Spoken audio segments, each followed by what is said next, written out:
Well, what is up, beautiful people, man? Hopefully, y'all having a great evening, staying warm if you're here in the Denver area. It's going to get nice and chilly for everybody, man. But we are going to dive in today talking about the Broncos' biggest need on this team, which is tight ends. We talked about this in previous videos. We're going to look at all the different tight ends available in free agency, and there's some names to really keep an eye out on as the draft approaches.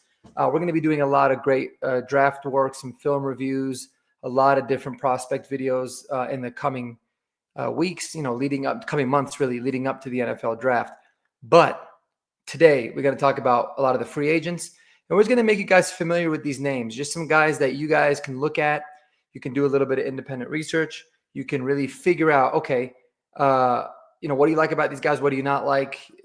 I don't really care how you scout. None of us, I ain't claiming myself to be a professional, right? But we're going to be out here having a fun time with it and talk about different scenarios and some ways that I'd like to see this team go. So hit that subscribe button if you guys haven't already. I appreciate y'all tuning in. And let's get right into it. And in the link below in the description, you'll see I linked out David Talks Sports plus the NFL draft. My man is coming through. Shout out to him. He had a great video earlier today about Colston Loveland, the tight end from Michigan, somebody that I've been doing some work on, in addition, obviously, Tyler Warren, Harold Fannin, a lot of these other guys. So check it out. A lot of really, really good stuff. It is in the link below, so make sure you tune in there. But all right, guys, let's talk about it. So first, before we get into the free agent names and everything, I really just want to talk about this tight end room, right? And obviously, it was very disappointing. And it was disappointing for a couple of different reasons.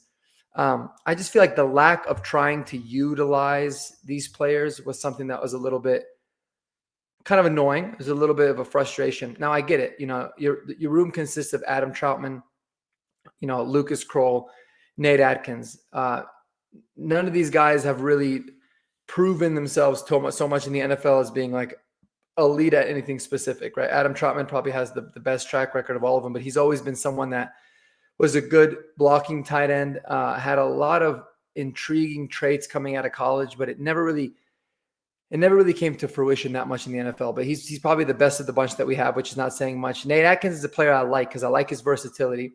I like what he can bring, but he's just not going to bring you much in the passing game at all. And y'all already know that Lucas Kroll broke my heart. Someone I was really high on in the offseason. I was so excited and so pumped to be able to watch. But it seems like, just based off of what I've heard, right, what a lot of the media guys here would talk about, they're hearing from the team, they would say things like it's just a lot of mental errors for him, and the coaching staff never really fully trusted him to kind of shine the way that we wanted him to. That all being said, we have a huge need. We have needs, not just one need at tight end. And I can, my prediction is it's going to be a huge revamp of this entire room, as I feel like honestly it should be. So yeah, let me know what you guys think at any time in terms of the tight ends. But let's get into some of these. Let's get into some of these free agents here. Go ahead and pop this off. All right, so we get into it here. So this is the draft. So this one we're gonna actually get back to here in a second. We're gonna move this stupid thing, hide it. All right. Well, eventually we'll figure this out. Let's go ahead and flop it over. All right, we are good to go. So as you guys here will be able to see, and I rank these in order of these are my personal rankings in terms of tight ends. And the guys that I wanted to highlight in green are, ones that I feel like have a lot of intrigue. So obviously starting with Juwan Johnson, we already know what that guy can do, right? Juwan Johnson is somebody that he's got ties to Coach Payton with his time in New Orleans. He just seems to make way too much sense for the Broncos to at least be interested in this kid. And what I've noticed whenever you watch this guy play, he's one of those tight ends that it's like he doesn't always get a lot of opportunities, but every single time he does, he seems to be balling out. And he seems to really be able to make plays. He's got a really good mix. Like, he's a big dude. He's a good blocker, but he's got some receiving ability. Is he a solution at tight end? No, but he's a good piece to solving this tight end room, in my opinion. I really like what he can do. I think he's very, very well-rounded. But obviously, if, Sean Payton, George Payton, and this Broncos front office, if we don't, if there's not a lot of reports that we're interested, or we ultimately don't really make them any kind of an offer, or we make them a lowball offer, that kind of tells you all you need to know, right? Because because of the familiarity. I can never say that word. Because of Sean Payton being familiar with Juwan Johnson, he'll know there's not as much homework that they have to be doing on the guy, right? In terms of his work ethic, how he fits in the culture, all that stuff. But by all accounts, I feel like there's going to be a lot of interest, and I feel like that's certainly going to be one of the players that we go after for sure. We show a lot of interest in. Like I said, this is not a solution. I don't think any of these guys are, and I can see the Broncos. I can see the Broncos signing a free agent tight end and drafting a tight end in one of the earlier rounds. If they don't really address it with anybody, intriguing in free agency, I can see this team doubling up on the tight end side. No doubt about that. So there's several different types of playmakers that you need. You need a guy that is a genuine beast of a threat in the pass game. What Sean Payton talks about being that joker role. So we could use somebody like that, but we could also use some guys that, have some run blocking and some pass blocking prowess to them for sure. And you're going to get a lot more of the run blocking, the pass blocking guys available in free agency. So I really like Juwan Johnson, only 29 years old going into next year. So he's still got some good years left. Not a lot of tread on the tires. I dig it. The next one is Mike Gesicki, somebody that really broke out in Cincinnati. I feel like him and Cincy were a really good marriage. My prediction is that probably Cincinnati is going to try to re-sign him, but they got a lot of guys they need to bring back. I'd be really interested in Mike Gesicki.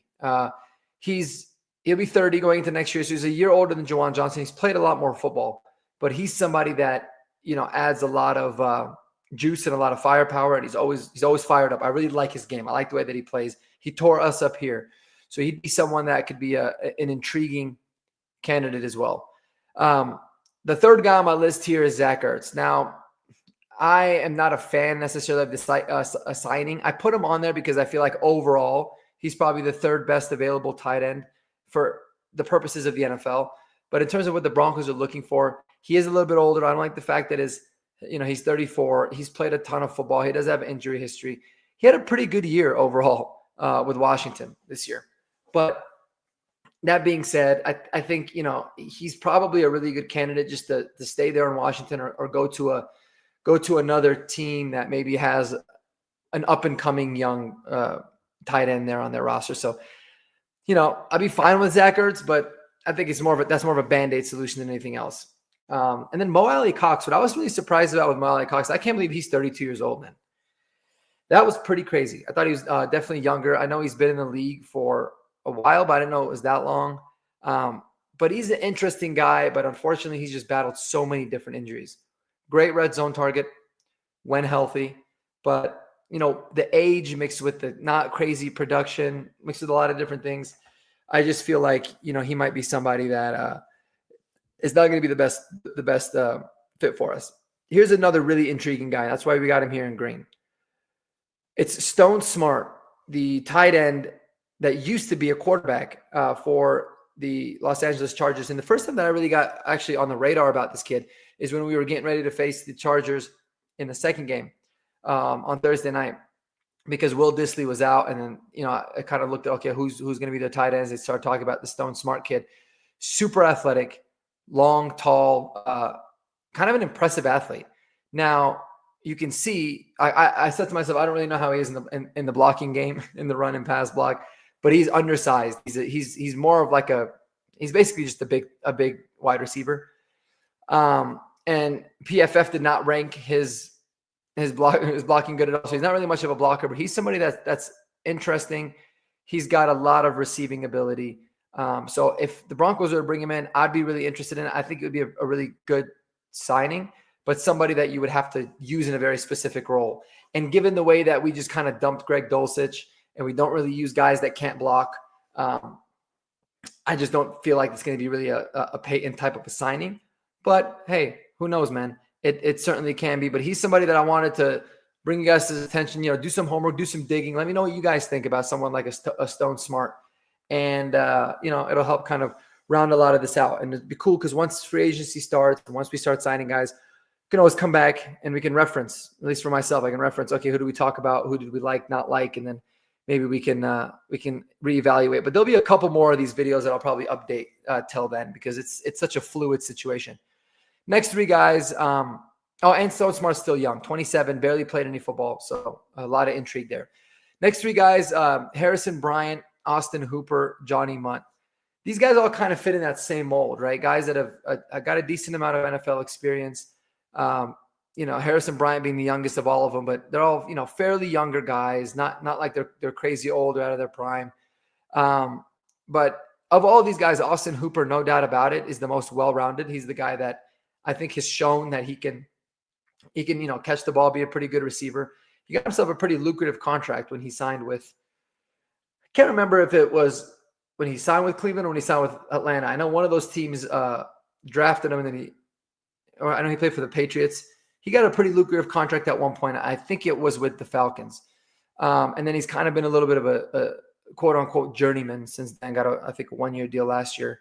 So forgive me if I'm wrong. You can correct me in the comments, but he's interesting. Got a lot of injury history, but super well-rounded tight end. So somebody that I feel like would be in the Austin Troutman type of role, right? So, but I would view Austin Hooper as, maybe a little bit of an upgrade to Troutman in a sense of kind of his overall athletic ability. It's not that I think Troutman is bad. I just think if you have a guy like a Troutman, which every team needs, you need to have him in a very specific role. He cannot be your best tight end. So if you're going to, replace Troutman with Hooper, I guess it's fine. You're not really upgrading anything. But Troutman is a good, solid player. He's a good, solid tight end if he's like a tight end too, like he was in his time in New Orleans for quite some time there. And Johnny Munt, he seemed like somebody that just kept catching a lot of touchdowns this year from Sam Darnold.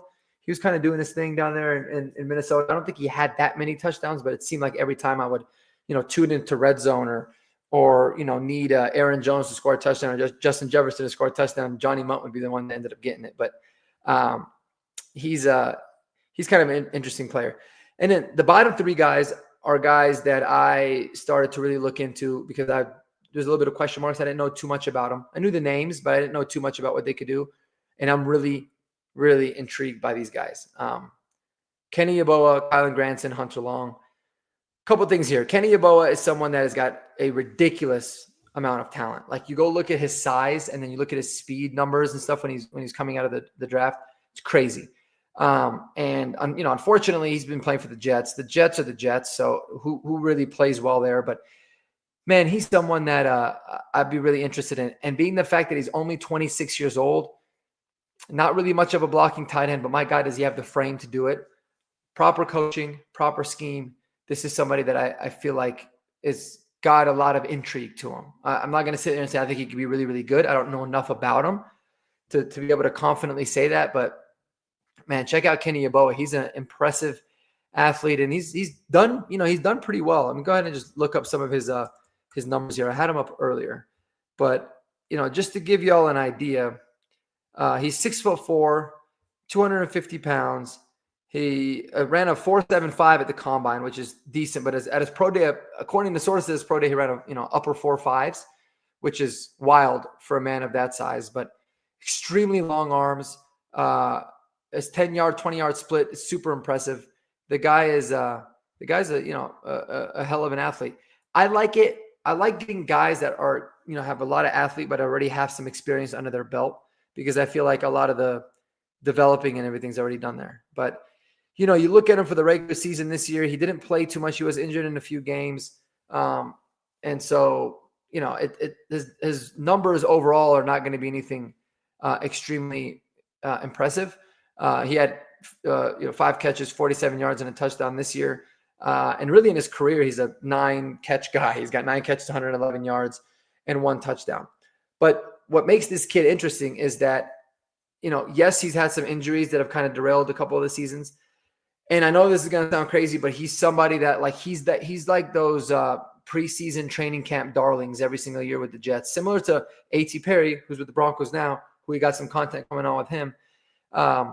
Given about some things that I'm hearing from, and I'm not an insider, but hearing from guys like Cecil Lammey when I'm listening to all these different shows, I think the Broncos are interested in looking into some sort of a long-term deal with A.T. Perry. So we'll stay tuned for that. But I got to stay on topic. The ADD kicking in. He's somebody that was always kind of this training camp preseason darling, showed a lot of flashes. He missed the 2023 season in its entirety. He played like the last couple games. And then he was on injured reserve before this season started. And then he kind of got activated again in the middle of the season against, it says on October 31st, he was activated. So yes, his NFL stats are not pretty. He's got a lot of injury. That is that is concerning. But in the times that he's played, he showed a little bit of those flashes. So I just felt like I really wanted to include somebody like him on this list. And then what else we got cooking here? All right, and then we got Kylan Granson and Hunter Long. Hunter Long is interesting to me, man, because Hunter Long is someone that is quote unquote a Sean McVay darling, somebody that Sean McVay absolutely loves. Now, if that's the case, I don't see Hunter Long going anywhere. He's probably not going to demand a lot of money in free agency. And if Sean McVay loves him, then I think he's going to keep him. But you talk about a crazy athlete. He was the 3rd round pick in 2021. Right, so let's go ahead and flip this. Let's go at the stop screen here and go ahead and show y'all a little bit of Hunter Long. So 6'5", 243, played college at Boston College, right? But in the 2021 draft, he was a 3rd round pick, 81st overall. So highly touted kid coming out of college. Now it shows here as of week 18, he's got 8 catches, 68 yards, and he's got a blocked punt return. And I think that's really where his biggest shine has been, where he's like one of the very, very elite special team players overall. But, he missed last year as well with a thigh injury. The Rams actually traded for him before the 2023 season. So, he was selected originally by the Dolphins. This is all news to me. I remember reading a separate article and some snippets on him, and I was paying attention to him because he almost had a touchdown in the playoff game. But he's somebody that was being talked about quite a bit. But he was a 3rd round pick, and then he ends up getting drafted. He ends up getting traded over to the Rams in the Jalen Ramsey deal. But then he gets put on injured reserve. So really 2024 is like his first real season. And, he's put together a few different plays here and there, but nothing crazy. I want to see if there's more updated stats because those numbers don't necessarily seem right. Yeah, no, that's pretty much it. So he's someone that, like I said, when you're looking into him, a super athletic, great special teams player. And I feel like they've been wanting to give him a lot more opportunities there in LA. And, he even got a couple of targets there in the postseason. But just such a minimal amount of football. But, anytime you got a 3rd round pick that's really athletic and that's a tall guy, he's going to be on my radar. And then you got Kylan Granson. Kylan Granson is like I said, they all fit in the same kind of tier, right? They're all kind of right there in that area in terms of players. Young guy, a lot of upside. He's made some plays here and there. Let me pull this up here for you real quick. He was a 4th round pick, so very similar to Hunter Long in that 2021 draft out of SMU. He played his couple years at Rice, then went to SMU. And, he's somebody that has, more production from a standpoint of on offense, 74 catches, 800 yards, and a touchdown in his career. And that's, that was halfway through this season. So he's someone that's kind of, shown a little bit of ability to play, especially in the red zone. But he is someone that has got quite a bit of concussions. I was reading, and he's the guy that wears the Guardian caps, and because of the concussion, so that could be something that could hinder him going into free agency. But interesting guy, not very tall, not very long, but he's very thickly built. And as y'all can see on the PFF grades that I stopped sharing it. But Kylan Granson was one of the few young guys that was graded better as a run and pass blocker, actually very well as a run and pass blocker than he was as a receiver, but he still, manages to put together, a few half decent seasons for a young guy. Really, all in all, guys, the tight end group, the tight end free agency class is very underwhelming. And is that really surprising? I mean, it ain't surprising to me when you're talking about Anytime you have really good tight ends, guys that teams feel like can be very, very productive, they're rarely ever going to be available on the free agency market, and they're rarely ever going to be traded. It just doesn't happen very often. You do have some, you have those random situations like with a Hunter Henry, you can get with the second team and kind of play well. You got to like Dalton Schultz can kind of continue. He's been decent. I think he was probably better in Dallas. You got guys like Mike Gesicki, like we had talked about, but otherwise they're not really ever available. I think the guys that you can find in free agency are really good complementary tight ends, guys that can block, they can do the dirty work, and in spurts and in certain packages, and if you can catch the defenses by surprise, they have the ability to beat you in the pass game, but otherwise it's tough. It's tough sledding. So that really brings me to the draft. And the draft, that's really where we're gonna make our money. Let me tell you all that. It's gonna be one of those things where the draft is gonna be huge, absolutely imperative in terms of what is going on here. Sorry guys, this thing's all screwed up. Let me go ahead. Bang. All right, we're good now.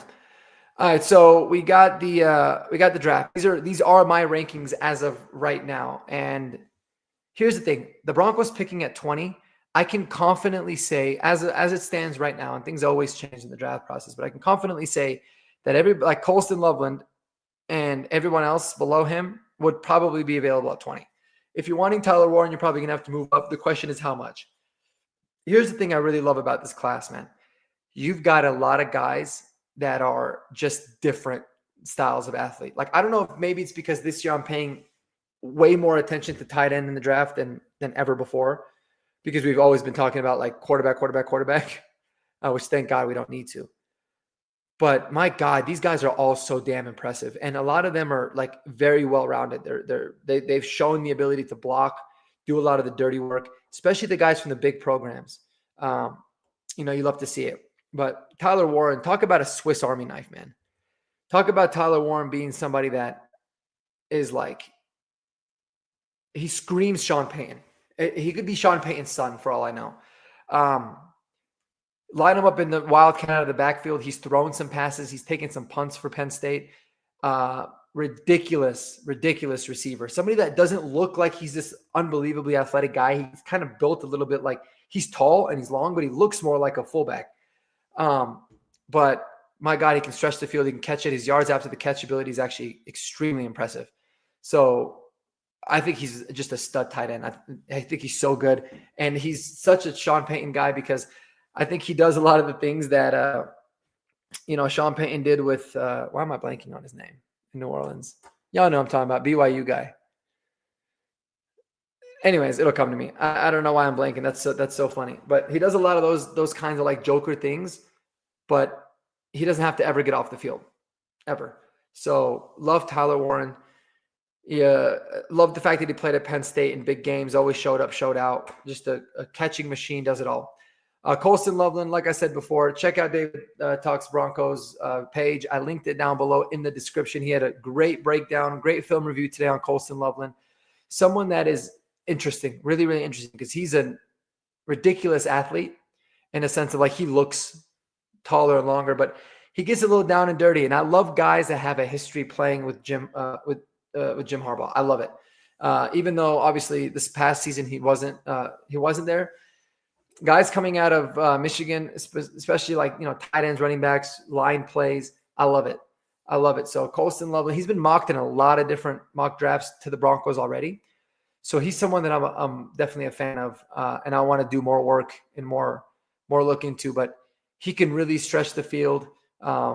He's got really good hands, and he can make some dudes miss in the open space. Here's probably the most controversial one because depending on who you're asking and which board you're looking at, you've got some sites that'll have Harold Fannin Jr. from Bowling Green at number 1. You have others that'll rank him top 3 easily. You've got some like ESPN right now that rank him down near, closer to like 8 or 9. I think it's a couple things, and I haven't done too much work on Harold Fannin yet, but looking into Bowling Green, I think the fact that it was a little bit lower competition is one thing. He's undersized. He's basically a big wide receiver. He's like 6'3", 230. So not a prototypical size of a tight end, but holy moly, can this dude fly, juke people out of his boots. He is a yak machine. But the questions are, how is he going to do in a pro-style offense in the NFL? Is he going to be physical enough? Is he going to be able to block at all? Some of the different scouting reports say like he's a very willing blocker. He's got a lot of nastiness to his game, but who knows? So he's going to be someone I'm going to be really intrigued by, especially as the draft process goes on. You got guys like Daniel Jeremiah and a lot of these really great analysts, Field Yates, kind of breaking these things down. I think he's someone that's either going to fall a little bit or he's going to fly up draft boards. And then I'm really, really glad we get to see this next guy for one more game in the championship game. Oh, no, I'm sorry. That was dumb. Gunnar Helm is not. That's the Notre Dame guy that I'm thinking of. But Gunnar Helm is someone that watched a lot of in Texas. Cherry Creek dude, here local. So there was always guys talking about him. But he's a really fun player, man. He might be, when it's all said and done, he might actually be the second tight end taken in this draft for a couple different reasons. But he's good. He does a lot of the things that Colson Loveland can do. They're very, very similar, I feel like, in terms of their size, the way that they play and all that. But I think Gunnar Helm might have a little bit more like fire dog mentality dog into him. We'll have to see. We'll have to see it. I think between Colson Loveland and Gunnar Helm, it might be one of those things where it's like, it might come down to like medicals, or it might come down to, your locker room culture. What kind of guy do you want? Or what kind of program did they came from? Texas, Michigan, very respected, but who knows? But Gunnar Helm is someone that's a damn good tight end. And I really like this Elijah Arroyo kid from Miami. One of those guys, some people have him lower, some people have him a little bit higher. I dig his game a lot from what I've seen. Like I said, this is super early on, guys, so I'm not going to sit there and tell you all these different things and to check out this game. Like I'm finally just getting access to some NCAA all 22 films. So right now I have to just rely on like a lot of the highlights, which tells like 1% of the story.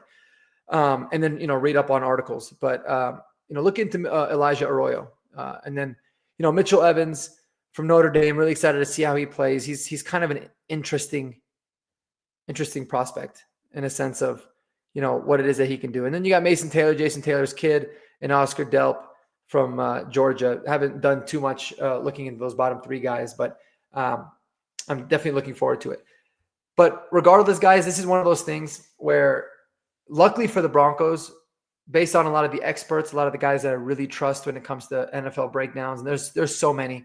Maybe I'll make like a dedicated video just to talk about like my favorite draft rankings, because the way that I look at it is I don't just look at like the Mel Kipers or like a Field Yates or Daniel Jeremiah and just like watch it. And I like to look on YouTube. I like to look on a lot of different places. But then I'll take what all of these different sites and all of these different channels have said, and I'll compare them year over year. Okay, who do they have ranked in 2024 and 2023? Were they right? Were they wrong? So there's a lot of guys that I really like that I think are solid. I also think it's always important to say, oh man, my man D-Rock, what up? I think it's always one of those, it's so important to say, man, like Harold Fannin Jr. could be a really good player. He could be an unbelievable pro, but does he fit for what the Broncos want? I think just off of my first instinct, the answer is no. But that's the thing too. It's all about the fit. It's all about who are these guys looking for. And I think of the list that we had gone through, who fits into the Joker role. Obviously, it's definitely the guys that I can tell you for sure that I've seen that fit into that Joker role that Sean Payton is looking for. It's going to be somebody like Tyler Warren, Colson Loveland, Gunnar Helm, because they've got legitimate breakaway speed, do a lot of things ability. Harold Fannin can be somebody that he would be probably very, very intrigued with if we get free agency or we get another tight end or tight ends, plural. D-Rock, my man. D-Rock's a day one guy. He's a day one homie. So I love you, D-Rock. Appreciate you, man. Do you think they make a splash in the draft with only 6 picks? I think the Broncos have a really good – and this is just initial. Like I said, as we get closer, it's still 3 months out. I think it's 97 days or something. Anyways, I think the Broncos have a much higher chance of trading back this year in the draft. I think this is a really good draft to trade back in. The Broncos are in a position where I feel like in free agency, they're going to take care of a lot of their needs. They're not going to go into the draft with huge holes on this roster. We're probably going to feel like they are. Like we're going to be like, oh my God, tight end at all costs. But I think we're going to shore up a lot of things with the roster to where we're not going to be desperate. But it's a really good draft to trade back, acquire as many picks as you can. Because from what I'm seeing and what I'm reading, the end of the first round, the second and the third round are really, really deep, especially if you got, and what's nice is like I was reading this, especially if you want like inside linebackers, defensive linemen, specifically nose techs, and some tight ends. And there's a lot of wide receivers there too. It's like all the freaking needs that we need. It seems to be pretty deep. So I think the Broncos would be interested in trading back if you consider that to be a splash, which I wouldn't, but I'm all for it. And DeAndre Weatherspoon, dude, I couldn't agree with you more, man. If Tyler Warren is there at 20, 1,000%, it's the easiest thing you do. You just turn in the card, you walk away. I think if he falls like past Indy at 15, you got to start making calls to see what it would take to jump up a couple spots to go up to 16 or 17 and get him. Because he's that nice. But not just that, man, I'm telling you, the dude, he screams champagne. He really, really does. So yeah, appreciate the comments there, guys. But I love it. I'm super pumped for this draft. I want to know what you guys think. If there's anyone else that you feel like is someone to keep an eye out on. But doing a lot of work on the wide receivers is actually where I started. And just a sneak peek into wide receiver videos that I'm going to have cooking up. I am so intrigued by Luther Burden Jr. and Emeka Egbuka. Check those good dudes out. Emeka, you'll be able to, you'll be able to see him in the national championship game with Ohio State. But these two guys, I'm not going to sit there and say they're the best receivers. They're among one of the best. But I always talked about it. The Broncos, they need the slot. They need a true slot receiver, somebody that could gain separation, run all sorts of routes, get a little dirty if they want to. Because I think Sean Payton, what you've seen is you'll have a guy lined up in the slot and he'll slam somebody in the run game. It's usually what we put Vele or little Jordan Humphrey. I love the idea of a slot receiver, but a very dynamic one. And these dudes are as dynamic as it gets. And they're both pure slot players. They played slot like 75+% of the time in college. They're fun to watch, man. Luther Burden looks like a little Steve Smith Jr. Emeka Egbuka, same thing. Emeka looks very, very similar in terms of his overall side. But I love me some Egbuka, man. Emeka Egbuka. It's a great name to say. Emeka Egbuka. Kind of like maybe he's going to be the next Puka Nacua. Who knows? But dude is a really, really solid player. Just always seems to get open. But man, Luther Burden, that dude. I feel like he might be one of those players where he might make me fall in love with him more than Tyler Warren when it's all said and done. So we'll see. But I really like their games. So check those dudes out. And yeah, we're going to be breaking down position by position. Love to know if there's anybody in specific that you guys want me to cover, want me to talk about, or maybe that I should look into, right? Because there's always those dudes that, man, they come up on the radar and you look into it, you're like, I can see the fit, I can understand, I can see what's going on here. So I dig that. Another guy to keep an eye out on too is Jalen Noel, wide receiver. Another guy, strictly a slot dude, but solid, man, solid as all hell. He played for the Cyclones in Iowa State, and he's someone that's interesting, really, really interesting to me. Has some injury concerns, but he's a mid-round guy that I feel like could work. That was a nice little rabbit hole. I didn't mean to go down the rabbit hole there, but I would recommend start looking into those dudes. But I can see the Broncos. To what D-Rock was asking me, I can see the Broncos trading back in this draft. This is a really good trade back draft to do so. Acquire more picks and do what you can. So let me know what y'all think, man. In the comments below. Oh, another thing. I can't believe I even forgot this, guys. What are we doing? Get into the oh yeah, over here. Duh. All right, my bad. We'll take another couple minutes and we'll go through this because this I think is interesting too. It is going to be right here.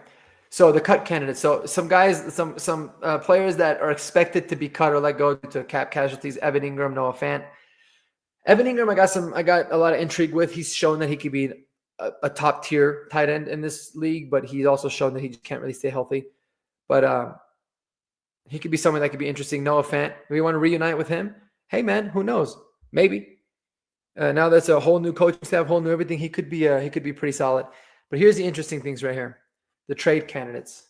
We cannot forget that David Njoku, there was a lot of trade rumors around him when he was, during the season. They ultimately didn't trade him. But Cleveland is in cap hell, man. Cleveland is they're in hell in general. It's a terrible situation that they got going on there.